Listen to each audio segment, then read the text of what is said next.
देवदेव बरह परावरेश्वरो हस्तचरण गुप्त हृत्पदम पलाश पर्यांक निवासो दुरादुरांत व्याप्त निराकार ब्रह्म दिव्य दारुद्गम चक्राक्ष वक्र दृष्टि भक्तानंदरति जगन्नाथपति भवतु मम गति भवतु मम गति भवतु मम गति।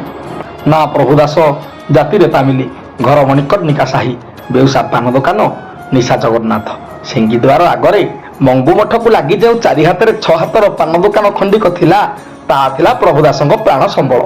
150 वर्ष तले तांकर गोसाई बाप सुदूर तामिलनाडु महाप्रभु दर्शन लगी सपरिवार पुरस्तम आसीथिले जे ए कालिया कला मोहर किमियारे पड़ी क्षेत्र को पिठी देखई पारिलेनी। से बेठु ए क्षेत्र भी तांको आपणई नेला। देउळरू डाके बाटरे बास मिलिगला आउ ए पेटे खिया दियो पेट चिन्ह बेउसा भी जोगई देला। बास बेउसा एमती चौपिढ़ी प्रभुदासे क्षेत्रवासी साक्षात पुरी लोक महाप्रभु को उठा आगु दासे को दुकान द्वारा खोल जे मझे आ बंद ना जाई बड़ देउल पहुड़ पड़े दुकान मुद हेब सूचिकण देह तंबा को निंदी उज्ज्वल मुह कपाल रामरजर हरि मंदिर वैष्णव तिलक सह दासेंकर पाटी पान खिया लक्षे टंकिया हस को जे देखी से भी दी घड़ी अटकी जीव आ रसबंटा हाथ जे धूलीगुंडी खईर चंदन पुड़िया मिठा पत्र पान खाई से चाहिए भी भूली पारिबनी तांकू ना सिना प्रभु हेले स्वभाव दास जगतर दास नुहे आज्ञा अनंत कोटि ब्रह्मांड नायक जगतर नाथ जगन्नाथ दास बेपार सिना सिंगी द्वार रे हेले मन जाई नीलाद्रि सिंहंकर पाद पद्म बंधा पड़ी मुहर हस और पान रसरे पूरा पूरी किणी नहीं था दासे से लगी पंडा पढ़ियारी ठारू नहीं धूलिया गुमास्ता जाए जाति भक्त नहीं बाजी महाजन पर्यंत सबुरी बटुआरे प्रभुदास पान साइता हो रही थाए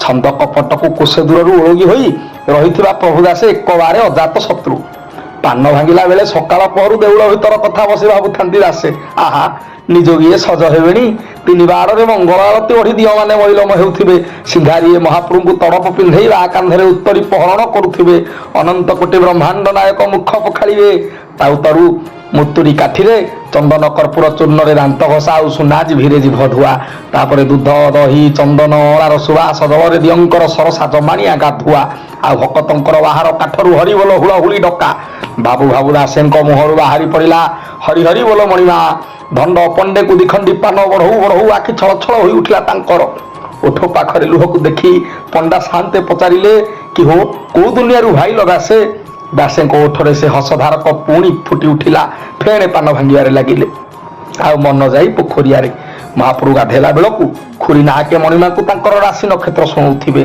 पढ़ियारी बेहेरने धुकुड़ी द्वारे बेत धरी सजाग थिबे नित्य कर्म बढ़ई शांते बार लगी होई बेश हेबेनी चांगेड़ा मेकापे वस्त्र जोगेइबेनी खुंटिया माल चूल नहीं छामुरे हाजिरा देवेनी आउ सिंगारी बेश बढ़ाई गरावर उठू हाथ आनी नेउथिबे तेने गभा गुणा झुंपा लगई मणिमा आहुरी झटकुथिबे तेने जय विजय द्वार फिटिला बेलकू जाति जीवेनी साहण मेलाकू दासे बेपार को दांडरे पकाई धाइले 22 पाहाचकू दुकान रे पान पाई ठिया होइथिबा भाबी भागी नाकाबा ए गराख को पान दे धपालिछि कुआरे तांको लागिकी से पान खंडी लगी छिड़ा होइथिबा बळी महास्वार कहिले जानिलु कि मणि देशर पर पान विकट केवल गोटे बाहना आ मनटा बजाई महाप्रभु पाखे तेने भक्तों भिड़े ठेली होई दासे जगमोहन रे पहुंचला बेलकू जने जटा जुट धारी रामानंदी आज झांझ धरी गाई चली सखी हेलानी साहण मेला रे हेलानी साहण मेला जगमोहन रे लागी तो गलानी भक्तों ठेला पेला जगमोहन रे लागी तो गलानी भक्तों ठेला पेला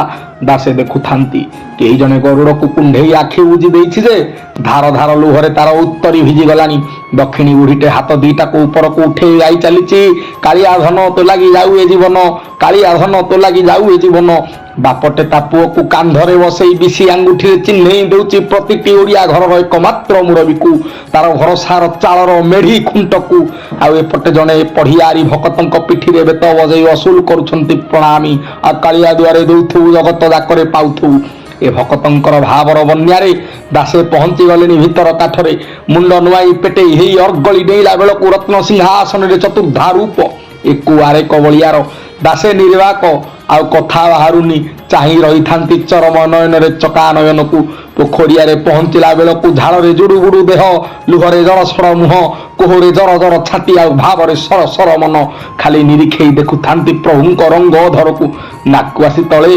अधरमाल उपरे आहा से नाली ओठरे जदि पान खंडे थांता ଦାସେ ପୋଖରିଆରୁ ଲଣ୍ଡାବର୍ତ୍ତ ହୋଇ ଧୁକୁଡ଼ି ଦୁଆର ଦେଇ ବାହାରକୁ ବାହାରିଲା ବେଳକୁ ମୁଣ୍ଡକୁ ପଛକୁ ବୁଲେଇ ଦେଖୁଛନ୍ତି ମହାପ୍ରଭୁଙ୍କୁ।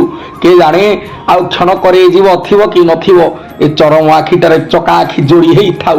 ଏମିତି ଭାବିଲା ବେଳକୁ ଭୁବନୀ ମୁଖ ପଖାଳି ଦେଖା ହୋଇଗଲେ। ରୂପା ଡଙ୍କିରେ ଅବକାଶ ଜଳ ବଢ଼େଇ ଦେଲେ ଦାସଙ୍କୁ। ଦାସେ ରଙ୍କକୁ ନିଧିପ୍ରାୟ ସେ ଜଳ ଗ୍ରହଣ କରି ଦୌଡ଼ିଲେ ଦୋକାନକୁ। ମନଟାକୁ ବଡ଼ ଦେଉଳରେ ଛାଡ଼ି ନିରସ ଦେହଟାକୁ ନେଇ ପହଞ୍ଚିଲେ ଜେଗା ମୁଣ୍ଡରେ। ତେଣେ ପାନ ପାଇଁ ଦୋକାନରେ ପାନୁଆଙ୍କର ଆଉ ଗୋଟିଏ ସାହାଣ ମେଲା। ଏପରି ସକାଳ ପହରୁ ରାତି 2 ଘଡ଼ି ସରିକି ଦାସଙ୍କ ପାଖରେ ଗହଳି। ଦାସେ ପାନ ଭାଙ୍ଗିଲା ବେଳେ ମନେ ମନେ ପରଖୁଥାନ୍ତି, ଏଠି ଶାଗୁଆ ପାନପତର ଧଳା ନମ୍ବରୀ ଶୀତଚୂନ, ମାଟିଆ କଟା ଗୁଆ କୁଆ କଳା ମାକେ ଧୂଳିଗୁଣ୍ଡି, ହଳଦିଆ ଚଟଣି ସବୁ ତ ମିଶନ୍ତି। କିନ୍ତୁ ଗରାଖର ପାଟିରେ ପଶିଲା ବେଳକୁ ଗୋଟାଏ ରଙ୍ଗ ନାଲି, ଆଉ ସବୁ ରଙ୍ଗ ଝାସ ଦେଇ ଉକୁଟାନ୍ତି ନାଲିକୁ। ସେଇଠୁ ଦାସେ ଭାବିଲେ, ତାହେଲେ ସବୁକୁ ଜଳାଞ୍ଜଳି ଦେଲେ ହିଁ ଏ ମନ ପାନକୁ ମହାପ୍ରଭୁ ଗ୍ରହଣ କରି ହସି ଉଠିବେ ହୃଦ ମନ୍ଦିରେ। ମନ ହିଁ ପାନ। ଏ ଭିତରେ ଦିନ ରାତି ବଢ଼ି ଚାଲେ, ଦିନ ଗଡ଼ି ରାତି ବଢ଼ି ଚାଲେ। ମହାପ୍ରଭୁ ବଡ଼ ସିଂହାରରେ ଗୀତ ଗୋବିନ୍ଦ ଶୁଣି ଘିଅ ପଖାଳ ମଣୋହି କରି ପଇଡ଼ ପିଇ ପହୁଡ଼କୁ ଅବଧାନ ହେଲା ବେଳକୁ ଦାସେ ଆପଣା ବଣିଜରେ ବିଶ୍ରାମ ଦେବାକୁ ଯାଆନ୍ତି। ଏ ସମୟରେ 2 ଜଣ ପଣ୍ଡା ପାନ ଖାଇବାକୁ ଦାସଙ୍କ ନିକଟକୁ ଆସନ୍ତି। ଜଣେ ଧୋବ ଫର ଫର ଗୋରା ତ ଜଣେ ସାମାନ୍ୟ ଶ୍ୟାମଳ। କିନ୍ତୁ 2 ଜଣଙ୍କ ପାଖରେ ବଡ଼ ମୋହିନୀ ମାୟା ରହିଛି। ସେ ଯୁଗଳ ବ୍ରାହ୍ମଣଙ୍କର ଠାଣି ଆଉ ଚାହାଣୀରେ ଆପଣାକୁ ଭୁଲି ଯାଆନ୍ତି ଦାସେ। ଯେତେବେଳେ ସେମାନେ ପାନ ମାଗିବାକୁ ହାତ ବଢ଼େଇ ଦିଅନ୍ତି ନା, ଦାସଙ୍କର ଇଚ୍ଛା ହୁଏନି ସେ 2 ଜଣଙ୍କର ମାଗେଟା ରୂପ ଦେଖିବାକୁ। ହାତ ପାତିବା ଆଗରୁ 2 ଜଣଙ୍କୁ 2 ଖଣ୍ଡି ପାନ ବଢ଼େଇ ଦିଅନ୍ତି ଦାସେ। ଆଉ ପଣ୍ଡା ପୁଏ ପାନ ଖଣ୍ଡି ଖଣ୍ଡିଏ କଳରେ ଜାକି ହସିଦେଲେ ଗଲା। କାହିଁ ଆଉ କହୁଛ, ସାରା ଦିନର ସବୁ କଷ୍ଟକୁ ପାସୋରି ଦିଅନ୍ତି ଦାସେ। ସେ ହସ ଟିକକୁ ଦେଖି ସତେଅବା ରତ୍ନ ସିଂହାସନ ଦିଅଙ୍କର ସୁହଟ ରଙ୍ଗ ଧରର ରସ ସାଗରରୁ ହସର ଜୁଆର କୂଳ ଲଙ୍ଘୁଛି। ଦିନେ ପହୁଡ଼ ବଢ଼ିଲା ବେଳକୁ ବଡ଼ ଥତା ମଥର ପଖାଉଜ ଗୋଷ୍ଠୀ ଭିତରେ କୃପା ସିଦ୍ଧା ବଳରାମ ଦାସ ସିଙ୍ଗି ଦ୍ୱାର ପିଲିକି ବାଟ ଦେଇ ବାହାରେ ଲଙ୍ଗୁଳି ମଠ ଆଗରେ ନୀଳଚକ୍ରକୁ ଚାହିଁ ଚାହିଁ ବଡ଼ ଦାଣ୍ଡରେ ପେଟେଇଛନ୍ତି। ହଠାତ୍ ଦେଖିଲେ 2 ଜଣ ପଣ୍ଡା ବେଶଧାରୀ ଦେଉଳରୁ ବାହାରି ଦାସଙ୍କ ବିପଣୀରେ ହାଜିରା ଦେଲେ। ଆଉ ପାନ ଖାଇ ସିଙ୍ଗି ଦ୍ୱାର ନିକଟରେ କୁଆଡ଼େ ଉଭାନ ହୋଇଗଲେ। ବଳିଆ ଦାସେ ଆଶ୍ଚର୍ଯ୍ୟ ହୋଇ ଭାବୁଥାନ୍ତି, ପହୁଡ଼ ପରେ ଦେଉଳ ଭିତରୁ 2 ଜଣ ପଣ୍ଡା କିଏ ହେଇପାରନ୍ତି? ପ୍ରହେଳିକାରେ ପଡ଼ି ସେ ଧାଇଁଲେ ପ୍ରଭୁ ଦାସଙ୍କ ନିକଟକୁ। ସେତେବେଳକୁ ବଡ଼ଦାଣ୍ଡ ନିସ୍ତବ୍ଧ। ବଳରାମ ଦାସଙ୍କୁ ଦେଖି ପ୍ରଭୁ ଦାସେ ଦଣ୍ଡବତ କଲେ। ଜୟ ଜଗନ୍ନାଥ କହି କୃପା ସିଦ୍ଧା ବଳିଆ ଦାସେ ପଚାରିଲେ, କିଏ ପ୍ରଭୁ ଦାସେ, ଆଜି କ'ଣ ଏତେ ଡେରି? କଥା କ'ଣ? ନାମ ମହାପ୍ରଭୁ, ମୋର ତ ନୀତି ଏଇ ସମୟକୁ ଦୋକାନ ମୁଦ ଶେଷ ଗରାଖଙ୍କୁ ଏବେ ତୁଟାଇଲି ବୋଲି ପ୍ରଭୁ ଦାସେ ଉତ୍ତର ଦେଲେ। ହେଇଟି ଏ ଶେଷ ଗରାଖ କିଏ କି? ବଳିଆଙ୍କ ତ୍ୱରିତ ପ୍ରଶ୍ନରେ ପ୍ରଭୁ ଦାସେ କହିଲେ, 2 ଜଣ ପଣ୍ଡା ପୁଅ। କେବେଠୁ ଆସୁଛନ୍ତି? ଦିନସାରା ଆଜ୍ଞା ଦାଣ୍ଡ କି ଦେଉଳରେ ଦେଖା ନାହିଁ। ପହୁଡ଼ ବଢ଼ିଲେ ଆସନ୍ତି, ପାନ ଖାଇ ବିଦାକି ନିଅନ୍ତି, ଫେଣେ ମୋ ଦୋକାନ ବନ୍ଦ ହୁଏ। ମତ ବଳିଆ ଦାସ ଭାବୁଥାନ୍ତି, ଆହା ପ୍ରଭୁ, ତୋ ମାୟାକୁ କିଏ ବା ବୁଝିବ? ଆଚ୍ଛା ଦାସେ, ସେ କେତେ କଉଡ଼ି ଦିଅନ୍ତି? ପ୍ରଭୁ ଦାସେ ଉତ୍ତର ଦେଉଛନ୍ତି, କଉଡ଼ି ଆଉ କ'ଣ, ସେ 2 ଜଣଙ୍କର ହସ ତ କୋଟିଏ ସୁନା ମୋହର। ପାନ ଖାଇ ଓଠକୁ ରଙ୍ଗେଇ ହସିଦେଲେ ଗଲା। କ'ଣ ମିଳିବ ସେ କଉଡ଼ିରୁ? ବଳିଆ ଦାସେ ଭାବୁଛନ୍ତି। ଟିକେ ଗମ୍ଭୀର ହୋଇ ପଚାରିଲେ, ହଇ ହୋ, ଦାଣ୍ଡରେ ବେପାର କରୁଛ ନା ପାନ ଛତର ଖୋଲିଛ?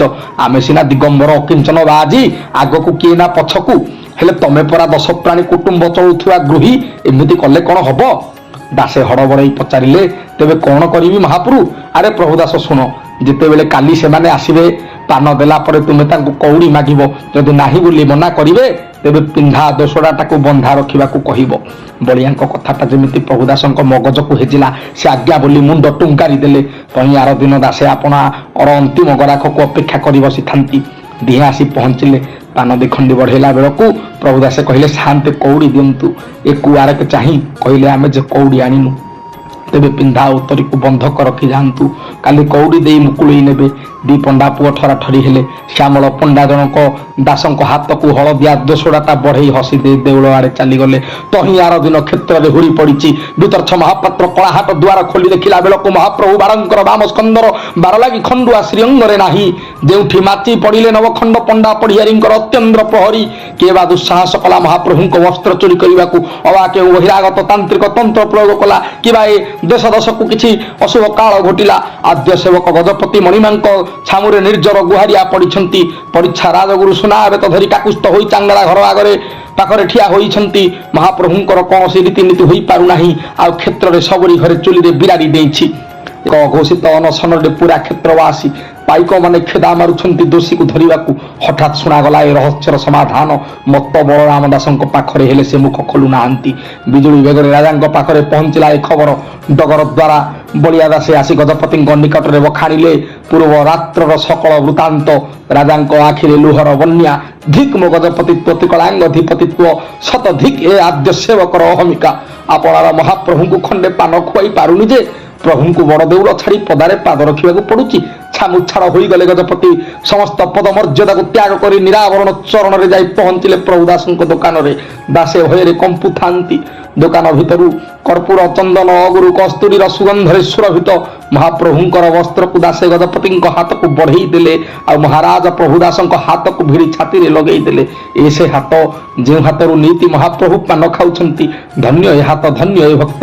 ଏତିକି କହି ସେହିଠାରେ ଗଜପତି ମହାରାଜଙ୍କର ଛାମୁ ଚିଟାଉରୁ ସନନ୍ଦ ସହିତ ଡିଣ୍ଡିମରେ ଘୋଷଣା କରାଗଲା, ପ୍ରଭୁ ଦାସ ଆଜିଠାରୁ ମହାପ୍ରଭୁଙ୍କ ଖଟଣି ତାମ୍ବୁଳ ସେବା ପ୍ରଦାନ କରିବେ। ଆଉ ଏହା ଯାବତ ଚନ୍ଦ୍ରାର୍କେ ବଳବତ୍ତର ରହିବ। ପ୍ରଭୁ ଦାସଙ୍କ ଛାତି କୁଣ୍ଢେ ମୁଟ। ତାଙ୍କରି ସୌଭାଗ୍ୟ ବିଷୟରେ କ'ଣ ବା କୁହାଯାଇପାରେ। ଶାଢ଼ୀ ବନ୍ଧେଇ ସେବାରେ ମୁକରି ରହିଲେ ପ୍ରଭୁ ଦାସ। ଏବେ ଆଉ ପାନ ଦୋକାନୀ ନୁହଁ, ନୀଳାଦ୍ରି ନାୟକଙ୍କର ହଡ଼ପ ନାୟକ ସେବକ। ସେବେଠାରୁ ଆଜି ପର୍ଯ୍ୟନ୍ତ ପ୍ରଭୁ ଦାସଙ୍କର ବଂଶୋଦ୍ଭବ ହଡ଼ପ ନାୟକ ସେବକ ଭାବରେ ବିଡ଼ିଆ ସେବା ପ୍ରଦାନ କରୁଛନ୍ତି। ନିତ୍ୟ ଚନ୍ଦନ ଲାଗି ସମୟରେ ହଡ଼ପ ନାୟକ କାନ୍ଧରେ ଦଶାବତାର ପଟିର ପାନ ବଟୁଆରୁ ଖଣ୍ଡିଏ ଖଣ୍ଡିଏ ତ୍ରିକୋଣୀ ନଳି ବିଡ଼ିଆ ମହାପ୍ରଭୁଙ୍କୁ ବଢ଼େଇ ଦିଅନ୍ତି। ଆଉ ମଣିମା ମହାପ୍ରଭୁ ପାନ ଖଣ୍ଡେ ମଣୋହି କରି ରଙ୍ଗ ଅଧରକୁ ଆହୁରି ରଙ୍ଗେଇ ଦିଅନ୍ତି। ହସ ଉକୁଟି ଆସେ ସୁହଟ ଅଧରରେ। ସେପଟେ ଖୁଣ୍ଟିଆ ବେତ ଧରି ଡକା ପାରୁଥାଏ, ଶ୍ରୀଅଙ୍ଗକୁ ସାବଧାନ ମଣିମା, ଶ୍ରୀଅଙ୍ଗକୁ ସାବଧାନ ମଣିମା, ଶ୍ରୀଅଙ୍ଗକୁ ସାବଧାନ ମଣିମା।